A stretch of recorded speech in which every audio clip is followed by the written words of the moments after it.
الحمد للہ رب العالمین والصلاة والسلام علی نبینا محمد وعلی آلہ وصحبہ اجمعین، اما بعد۔ سامعین کرام، دروس توحید میں آج کے درس کا عنوان ہے اولاد ملنے پر اللہ تعالیٰ کے ساتھ شرک کرنا۔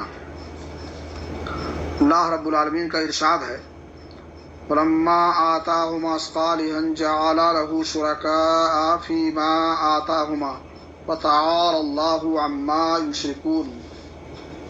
جب اللہ تعالیٰ نے انہیں صحیح و تندرست بچہ دیا تو انہوں نے اس عنایت پر دوسروں کو اللہ کا شریک ٹھہرا دیا، بس اللہ ان شرکیہ باتوں سے جو یہ کرتے ہیں بلند تر ہے۔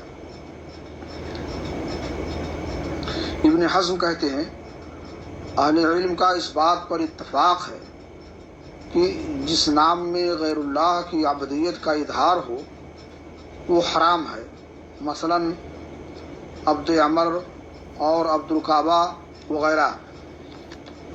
غیر اللہ کی طرف عبودیت کی نسبت تمام انبیاء کی شریعتوں میں حرام رہی ہے، کیونکہ اس سے نعمتوں کی نسبت غیر اللہ کی طرف ہو جاتی ہے، جبکہ نعمتوں کا انتساب صرف اللہ تعالیٰ ہی کی طرف جائز ہے۔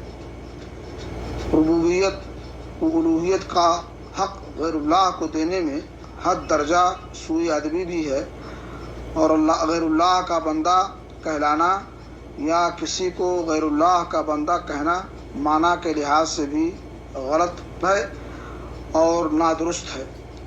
آج کے درس میں انہی باتوں پر اتفاق کرتے ہوئے اللہ رب العالمین سے دعا کرتا ہوں کہ اللہ رب العالمین ہمیں توحید کی حقیقت سمجھنے کی اور اس پر عمل کرنے کی توفیق عطا فرمائے، اور شرک اور اس کی تمام صورتوں سے محفوظ رکھے۔